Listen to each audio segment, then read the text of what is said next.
Welcome back to the episode of Unranked Podcast. Coming to you all after a weekend. First time in a couple weeks. Michigan was victorious, or the Detroit Lions were victorious. That game was probably over at halftime, for being honest. Yep.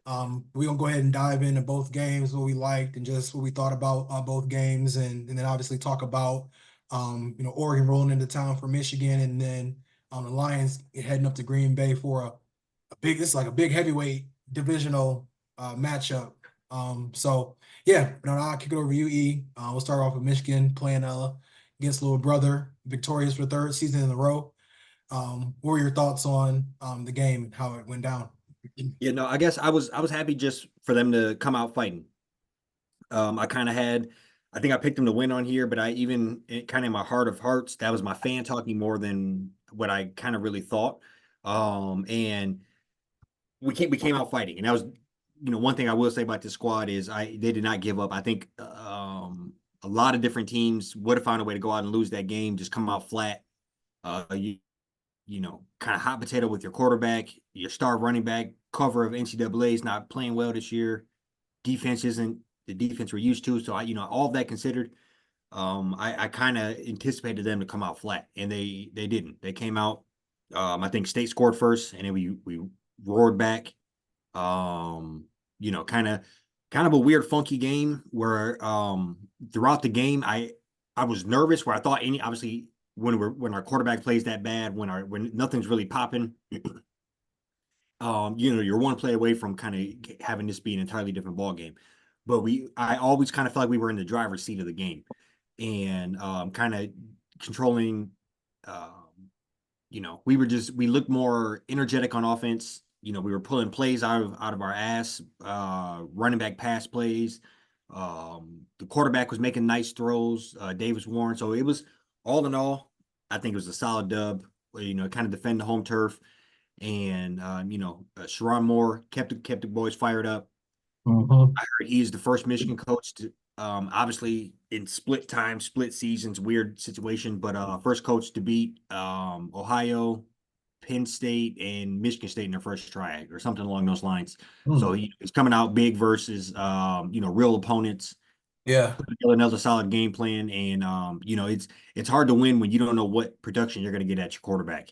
And it also makes you wonder if we could mimic that exact production, a couple of timely third down throws, a couple of throws down the field, and our offense was doing fine. Running backs seemed to sputter a little more than anything. So, Yeah. it's kind of a shift in tide as far as that goes. But I was a little nervous of Aiden Child's arm. I thought he could light us up if given the right circumstances. But down Will Johnson, defensive backs played big. Yeah. D-line had moments where they were disruptive, especially in the run game. So, overall, I think it was a good, solid win. I don't think State's all that much. They've obviously played a couple of tough teams over the last few weeks, but I think they've kind of already did their trick. They're one trick pony. They've kind of already showed you everything they're going to this year, and I'm hoping Michigan can take this bit of momentum that this is and kind of roll into another game. But kind of, I guess, overall, what are your thoughts? I know we didn't know who was going to be starting at quarterback. We want to drop off in the last couple of days here due to just stepping down retirement. But kind of what are your general thoughts on handling Michigan State again, and kind of bringing them fan base back down to earth? Yeah. Yeah. No, so I think like you said, kind of walking into a lot of like unknown. I think for me, like back of my mind, I'm just like, we should have enough talent just to kind of strong arm them, into, to be able to win. And they came out guns blazing. I mean, it got a little dicey there. We definitely dodged a bullet with them missing that field goal to start the game, because we could have really been down like 10-0. Even getting down 7-0, I was a little nervous just because of like, this team isn't a team that can really get behind, that much. And we haven't really seen them be able to do well when they get behind in games. But Davis Warren, I mean, hell, I feel like O-line would have been a little more tightened up earlier in the season. He might have been, the guy to kind of go, like him and Orji, like that package, it looked great. With him, Orji ran for like 80 yards. He's got to give them both credit too. They've both been starting, both been benched. to kind of come in and just do their thing. That's just the team, the team, the team. That's just it's like a Michigan staple. So it's good to just see them come through. Run game was a little shaky besides Orgy. Um, but I think, like you said, the defense, they came in, they played a tough game, kind of a lot of rush yards, didn't love just kind of seeing us get gassed the way we were. Guy and Carter went like 20 carries for a buck 18. So there's still just kind of some oil leaking on the defensive side of the ball, Yeah, when it comes to Wake Martindale and some of the stuff he's doing. But I think, man, at the end of the day, it's kind of how this season's went. Yeah, you take these W's, any way you can get them. And like you said, just hoping that we can, take this momentum in the next week against Oregon. yeah. I wanted to mention that I completely blanked on just kind of the special package they did with Orgy. Um, and you could argue both ways. You would say if Davis Warren played like this, he probably wouldn't have lost his spot. And if they would have worked in this package with Orgy from the beginning, you probably wouldn't. We wouldn't have seen the kind of the quarterback carousel that we have seen. So I think Yeah. Orgy, whether it was, I don't believe it was just strictly off making the right read, because I feel like often when he played, he just would refuse to keep the ball and on a read option. And this time it seemed like he almost every time kept it, and it was very very Yeah, like a lot of design a runs. lot of yards, a lot of just Six tough carries, runs. Yes, 64 yards. yep. So that, I mean, you'll take that every day, 10 yards a pop. And I felt like he almost broke a couple of those. He was a block away, a shoestring tackle away from, probably having like 5 carries for 100 yards. He Yeah. was very, very Especially uh that last one when he just kind of like iced the game. He probably yeah, could have. he definitely could have won that one. So Yeah. I probably would have, but that's me. I forgot he Took just the hit kind of of the slid goalpost. and took it. Yeah, no, They fuck got him that. up I'm out of lower on the there. shoulder. But no, in general, I think you can build on that a little bit. I don't know. Part of me says, just going to the Oregon game here, part of me says, I don't, it's hard to root against our squad, because I do think we are capable of beating anybody, and that includes Oregon, that includes Ohio. Mhm. It's just such a roll of the dice of who's going to show up and how that looks. I'm hoping another week of success under Davis Warren belt. Another just kind of the rhythm between him and Orgy doing those special packages. Yeah. Another week of Loveland getting his arm back. I just think hopefully we can kind of build upon that and just not get embarrassed. I think that's the biggest thing is just come out here and play Big Ten football, control the line of scrimmage, and hopefully try to beat some of these boys up. I think Oregon's obviously a very, very stout team, top to bottom. And we said this about Texas, but also a similar predicament to us where they bring in a lot of starters back. Mhm. From a disappointment team that lost in either the Pac-12 championship or maybe the Yeah. Pac-12 Pac-12 chip, championship. yeah. Guess they spot the Oh, playoff. Yeah. yeah. So, I think they're coming all firing on all cylinders. Defend the home turf, establish the run, and them timely throws. I think if those things hit, we can go toe to toe with almost anybody. Now we do have kind of one hand tied behind our back. Whether Will Johnson be out there, a couple other factors like that. But this Oregon squad is very formidable. I think you just have to. I think this would be a test for the coaches more so than the players. If you can put Yeah. together a good game plan, this let me know that Sharon Moore is legit. This let me know Wink put together a game plan for us on this one that we confused them. This let me know, okay, maybe you should hang around another year. Same with Kirk Campbell. Just kind of if you can give up the pass happiness and kind of establish the run, not be too vanilla as far as, hey, everybody knows we're running on first down. Well, we didn't get any yards passing on second down, fighting for life on third down. If you can get out of that monotony of that, anything's possible. But For sure. have an upward battle here. They're probably blood hungry. Even though we don't have the Yeah. record, we're still the reigning champs. And people know that we're feisty. We come out and we can't compete with anybody. So they know that they can't come and play lackadaisical. For sure. Yeah, no, I think I remember Colson Loveland after they lost to Illinois, he just kind of mentioned that they just got to play spoiler from here on out. And yeah, I mean, no better way to, to do that than to, knock off the number one team in the country. And they, coming to our house this weekend. But like you said, I mean, this is going to be like, I do feel like if we get Will Johnson back, that'll make all the difference, make a huge difference as far as just from a defensive side of the ball. But like you said, it's really gonna be on the coaches. Like, how can we find a way to like play this game in a phone booth? I'd say that we kind of have the formula, like, playing against Ohio, Washington, Texas, but the formula seems like it might be out of the window after playing against Texas to where, Yeah. you know, stop the run, make teams one dimensional, and just kind of let them get all these yards and just kind of hold them to field goals or, one or two touchdowns once they get into the red zone. But yeah, if we're able to find a way to, get a lead, move the ball effectively, I think we can definitely, stay in the game, for a good period of time. But overall it does look like a tall task. And like you said, I'll just be curious to see how the coaching staff, how Sharon Moore is able to, what kind of game plan he's able to put together to just make this a street fight, essentially. Because we really can't let it be a shootout like how it was with them playing Ohio out in Oregon. Like, we don't have the firepower for that. So we got to find a way to play this game in a phone booth. Yeah. No, I think that's a good analogy. Just kind of, I mean, you know how it goes, but you establish the run, you keep their offense off the field. You establish the run, you help our quarterback out, you help our pass game out. So I think it starts with the big boys up front. Can we move? Can we be man movers? Can we, control the line of scrimmage, move the defenders out the way, and just kind of get that, 4.5 to 4 to 5 yards a pop on the run game.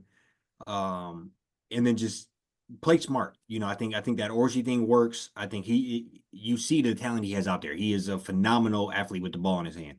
Whether he can pass the ball that's up in the air. But as far as him coming around, big guard in front of him, fullback in front of him, he's one of the better guys in the Big Ten, and I feel very comfortable saying that Yeah. very limited spurts, he terrifies defenses. I think just having that out there, that they're having to plan for 2 game plans. So it is largely on our coaching staff, like you said, just to kind of murky the waters enough where we can keep it close. Whether we finally break a punt return, finally break a kick return, Dillon Gabriel gives the ball up on an interception or sack, fumble, something along those lines. Just find ways to get points on the board without our offense having to do it. I don't think we've had a touchdown outside of on defensive special teams since Will Johnson. And that's been For the season off for a couple. Yep, and that's been going on 4 weeks or so now at least. As far as not having any traction on that. And I definitely a tall task. And you look at somebody like Oregon, they went out and got a quarterback in transfer portal, and Dillon Gabriel, and they don't miss a stride. So I think, just to further talk about the coaching staff, that's something we have to look to as well this year. We already had Tuttle retire in the middle of the season. We all believe Orji's gone. I think Davis Warren's got to be out of here. He's got to be a fifth year, 6-year senior. So that quarterback room is looking pretty wide open right about now. And I think you turn and look to see what your own previous coaches have done in Harbaugh. You go and get a quarterback if you need one. Shea Patterson, O'Korn. You look and see what Oregon's did. You look and see what Ohio did with Howard. All my thing to say is this is one of the games where I'm looking at the coaches just to kind of put together that game plan for us, man. Let us believe in something. I think more so than any other sport, coaches have an effect on how things can play out. So Sure. Yeah. Oh, you want to start off with the score prediction? Yeah. No, okay. So I think I said in a little pre-production before we hopped on, I think it's honestly going to be, I don't know. It's tough to say. I'm hoping it'll turn out very favorable, but I'm thinking somewhere around the Texas ball game score. So I'll go 34-17. Okay. I'm gonna just say like 26-24 Michigan. We might get a couple turnovers. Like coming over here, East Coast. Maybe it's because I don't think they've had to come over here all that often. Or once or twice, once maybe, but I don't think they have had to yet. So Yeah. State went out there, Ohio went out there. So yeah, 26-24.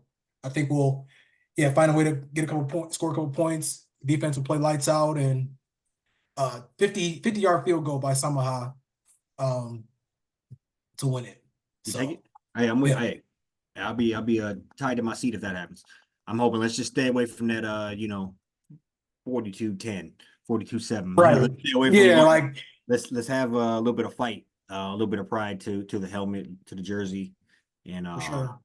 yeah. No, I'm with though. If we pull one off, I don't give a shit if it's 3-0. I'll be talking shit the rest of the week. 5-0, 7, Yeah. yeah, no, without a doubt. So yeah, no, we'll shift gears here. Like I said, the Lions had a hell of a game, a weird game. Goff, 85 pass yards, threw like 3 touchdowns, touchdown on special teams. David Montgomery threw a touchdown. Jahmyr Gibbs, he did his Chris Johnson, went 75, hit the little dance in the end zone. Just a great all around game, but like I said, a weird one. Um, in a way to where it was like it didn't look great, but it looked great at the same time, at least in my opinion. But I'll kick it over to you to just, see your thoughts how we looked against the Titans. Yeah, overall I would say I'm not going to complain too much. Right. The, the most alarming thing, if you just look at this, the score, you would say, oh, you must have had a game of your life. Then you dive into it. Yeah, Golf didn't have that great of a game. Um, uh, Montgomery didn't have that great of a game, but it was kind of out of necessity. I seen somebody, I'm stealing this from a guy's tweet I seen online, but it said the Lions are stuck in some weird time warp where they keep starting the ball like in a college football overtime. Like we kept getting the ball on the 25. Yeah. And I think that's what happens when, I think we had I think I'd be interested to see our like average starting position, but we definitely got the ball, I want to say 3 times inside like the 30 to start the drive off. And Hmm. um you do that and you pop a kick return and your running back goes for 70 up the sideline. You're going to get some funky stats, but also that's hard to keep up with. Sitting there at my folks' house watching the game, my dad stepped out for not even 2 seconds, and that's when the punt return happened. My dad came in, he was like, "We scored again." It was, it was kind of, it was very, very surreal. Just us, 3 and out, and then they were like kind of stuck on stupid, just kicking to them. So, the team itself, there's things that terrify me a little bit as far as pass rush seems to be very inadequate. You Yeah. go, you want to beat Mahomes, you're gonna have to deal with that. You want to beat any playoff team, we'll have to see about what Green Bay or not. I watched this little breakdown of, and not to get too much in that game, but just watch this little breakdown of before and after Hutch and just how much of a disruptor he is. And I think we're gonna have to find ways to maintain our defensive back. What's the word I'm looking for? Just our defensive back integrity, but also send blitzes a little more. Make Right. it up where quarterbacks just don't feel like they can sit back and take us apart. We were going against Tennessee Titans. Both you can combine both the quarterbacks on their roster, and they still wouldn't be very worth talking about. So Yeah. I look at it from Mason Rudolph, and that's Jordan Love is no Mason Rudolph. You got CJ Stroud in the next couple of weeks. That's no Rudolph. So I think we're gonna have to find ways to get these quarterbacks off their mark. But overall, just a static at as the all phases of the game came to play. Right. Offense, Golf had a crazy stat line. I mean, 12 with like 80 yards and 3 touchdowns. That doesn't even seem like some real stats. A lot of our offensive starters were pulled. Most of the fourth. So I think we kind of this is the type of things you want to do for a championship type team. Stay conservative, and just get away with that blowout win. You don't do anything to cost yourself future games. But you know, um, the team itself is fiery. I'm in love with just defensive backs, whether it's Branch, Kirby Joseph. I think those are two future All Pros, and I know quarterbacks hate to come play us because of them. So Hmm. overall, I'll just try to sum it up. I think a solid game, a great game, honestly, but just kind of a weird one when you consider, Right. scoring that many points in an unorthodox way. So Yeah. Yeah, no, you hit it on the head. Like you said, won't dive into like the bad stuff is, but we already know like what the glaring thing is really. I'm glad that the secondary is a lot stronger, this year. To where, last year we were like pass rush was, coming great from one side, but we're kind of getting gashed through the air. And we did kind of start to get gashed a little bit through the air. Calvin really had a career day, against us, which is kind of tough to see. But like you said, won't dwell too much on that. But this is great to see a team firing on all cylinders. They kind of came out, you always will get a team's best shot for a quarter and a half, couple quarters, especially a team like Tennessee that's about to, fire send us sale. a pass rusher or two, hopefully in the next week.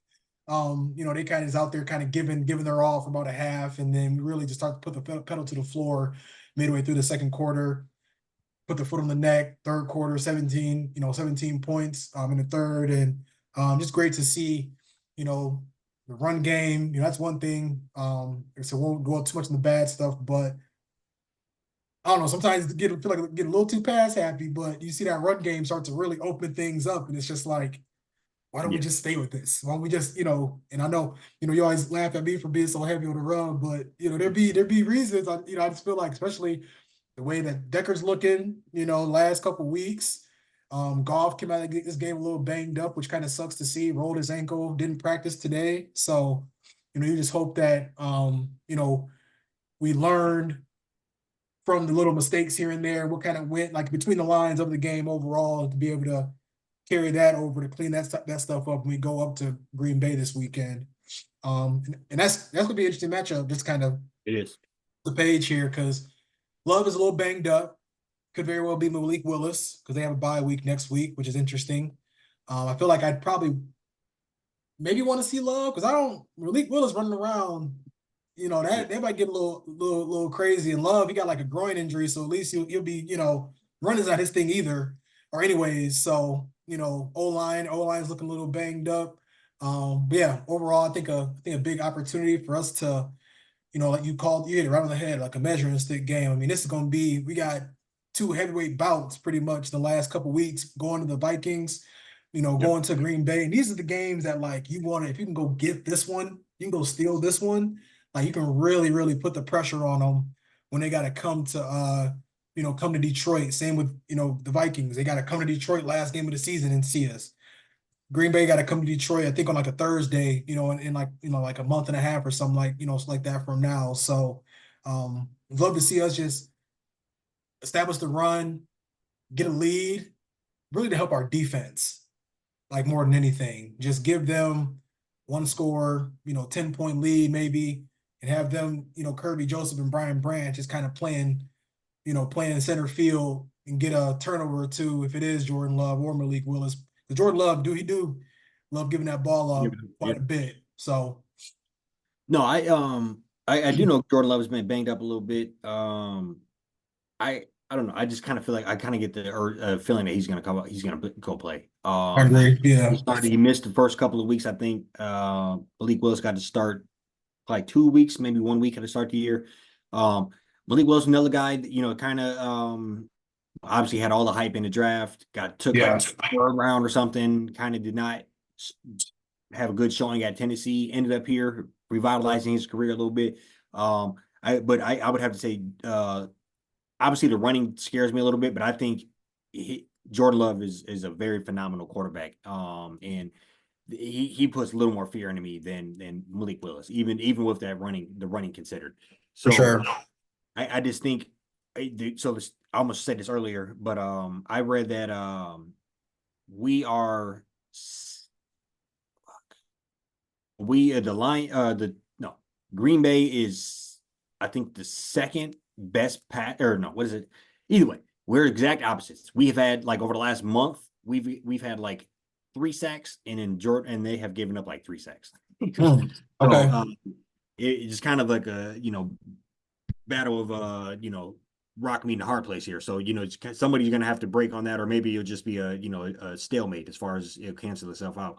But I want to see a formidable pass rush. If not, I think we got to be on the phone, Sunday night trying to figure something out. I think we kind of said this before, but I wonder if as the weeks continue, if the defensive backs will start to suffer a little bit, having to guard for another second longer, having to guard for a second and a half longer. When Hutch was having a guy run around, even if it ended up being an incompletion, because Hutch is just providing that the pressure on him. That's a little bit less guard coverage time for Terry Arnold, for Carson Davis, for whoever, Kirby Joseph. I think Yeah. you you remove Hutch out of that situation. I wonder. I mentioned it a week or two ago, and this seemed to not be that big of a deal because we've been coming out just lighting teams up, but Hmm. you see the little cracks in the defense, and I think as us as fans realize that, hopefully the owners and the GM and their staff could see, okay, this is, we've given them this many yards, like you said. Somebody had a career day versus last week, but it kind of goes under the radar when you consider everything else. But that could be a slight red flag that, okay, Hmm. some things are happening around here. And if that could happen with Mason Rudolph at quarterback, what happens when you play CJ Stroud? What happens when you play Jordan Love? So I this is a great measuring stick game. It's impossible to expect your team to come out and score damn near 50 points every week. So I expect kind of the team to come back to earth a little bit here sooner or later. And if not, hey, we're flying, drop the whole bank on them to the Super Bowl if we're going to put 50 up every week. But Yeah. if we can have an adverse game, but we got to win a game only putting up 20, can we do that? If we got to win a game putting up 24, whatever. So that's kind of what I'm looking forward to. And Golf, just I know he was banged up and just kind of a weird.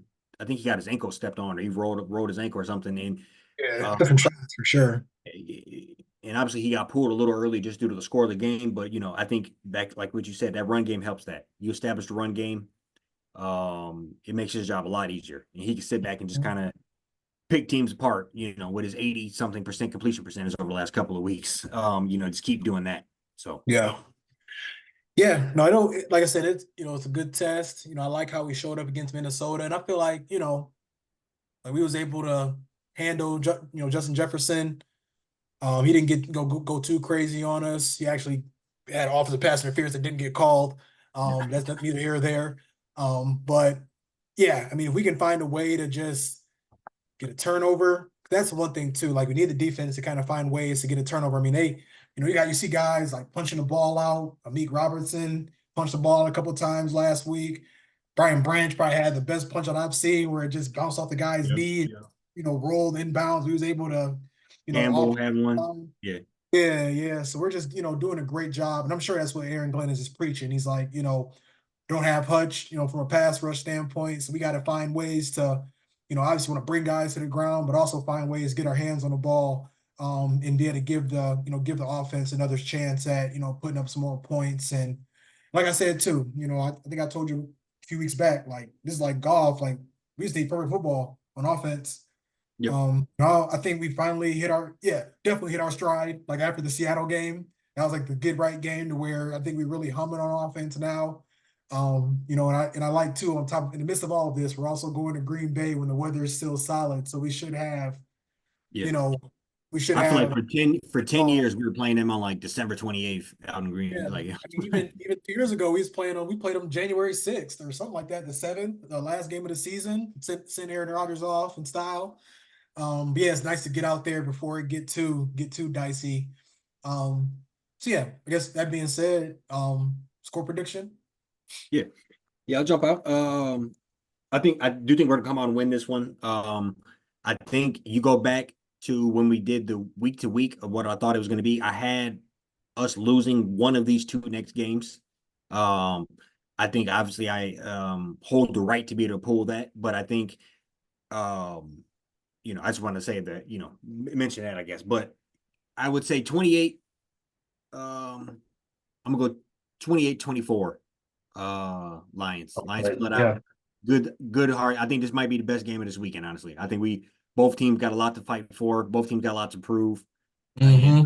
I think this is one of them games where Green Bay kind of feels like they run the division, even, just historically, and then we're trying to be like the emerging squad. Obviously, we won division title under our belt last year, so I think this going a long way, just getting it out Mm-hmm. of your belt.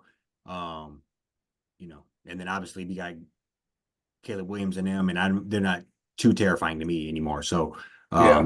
kind of That line, boy. between Green Bay and the Vikings. Minnesota. Yeah. Yeah. You look at our For sure. division record, it's crazy. Yeah. Yeah. So 28 Yeah. 28. Yeah, no, you hit the spread right on the nose. It's we're a 3.5 point favorite. So yeah, I'm gonna say like 28-23. I think we're able to kind of jump out there, kind of we did last year, Thursday night. We just punched them in the mouth. Pretty much from the get-go. I imagine we're gonna get the ball. If we win the toss, get the ball first, try to go down, get a touch, even though I like getting the ball at half, but I understand why they might want to do that now, just with how, the pass rush. But I think we're gonna try to find a way to get a lead and let that secondary do their thing. I think 28-23. That'll be. No, I do think it'll be right in that ballpark. It's going to be a close game. I think both teams are going to make some plays, have some stops, and it's just a matter of proving who's the top dog on this one. And sure. So our team just firing on all cylinders. I wanted to mention this. It was something I just learned kind of in track, but it was always the phrase "know when to peak." Yep. And you can hit different peaks went throughout the season. I think right now we are at a certain pinnacle, but you kind of recalibrate. Recalibrate, like, get a couple of get some new guys in here, and maybe we don't, just whatever that case is. You don't empty out the whole clip quite yet. I'm not saying we're doing that, but I think just to know when to peak and know when to kind of kind of go all in on things and kind of settle back. But I think right about now, we're firing on all cylinders, and it's fun to watch. Great time to be a Lions fan. Absolutely. Yeah. So yeah. No, thanks for tuning in, y'all. We'll be back with y'all next Wednesday. Hopefully after a win from our Michigan Wolverines and Detroit Lions. But until next time, peace out. Sir. And the Pistons got the dub. Pistons got the dub tonight. Pistons on the board. We 1-4 now. Yeah. Well, I don't want to jinx us yet. We're up 12 with 18 seconds to go. But okay, but they ain't got no 15-point plays in they bag over there. But that's great to see. What we wanted, 1-4 now. So they on the way to going like 76-4, 70, whatever that 78-4. Step by step. But no, right. For sure. We'll be back at you. Peace.